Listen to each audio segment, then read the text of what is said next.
పల్నాడుతో పాటు పలు జిల్లాల్లో అల్లర్ల విషయమై హైకోర్టులో పిటిషన్ దాఖలైంది.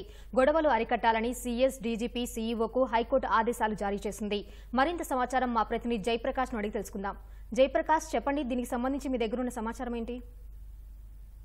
ఈరోజు హైకోర్టులో పిటిషన్ దాఖలైంది. ప్రధానంగా అందులో ఎలక్షన్లు నేపథ్యంలో ఎలక్షన్ జరిగిన తర్వాత కూడా పల్నాడు జిల్లాలో అదే విధంగా పలు జిల్లాల్లో హింసాత్మక సంఘటనలు చోటు చేసుకుంటున్నాయని, ఈ హింసాత్మక సంఘటనని అరికట్టడంలో పోలీసులు విఫలమయ్యారని, వాళ్ళని అరికట్టేందుకు ఆదేశించాలని కోరుతూ హైకోర్టులో పిటిషన్ దాఖలయ్యాయి.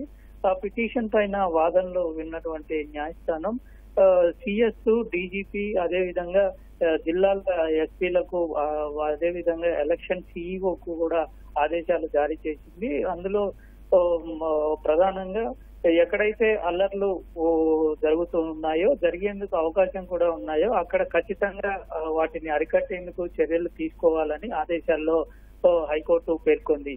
ఇందులో ప్రధానంగా చూసుకున్నట్లయితే పల్నాడు జిల్లాలో ఎక్కువ జరుగుతూ ఉన్నాయి. ఇటు మారణాయుధాలు, బాంబులు కూడా దొరికిన నేపథ్యంలో ఏం చర్యలు తీసుకున్నారు అని ఇటు కోర్టు అడగగా, ఇప్పటికే 144 సెక్షన్ పెట్టామని, అక్కడ పలు చర్యలు చేపట్టామని ప్రభుత్వ తరపు న్యాయవాది కోర్టు దృష్టికి తీసుకువెళ్లారు. మరోవైపు పిటిషన్ తరఫున ఎన్నికల నేపథ్యంలో హింసాత్మక ఘటనలు జరగడంతో పాటు అటు ఎన్నికలు అయిపోయిన తర్వాత కూడా వరుసగా జరుగుతూ ఉన్నాయి.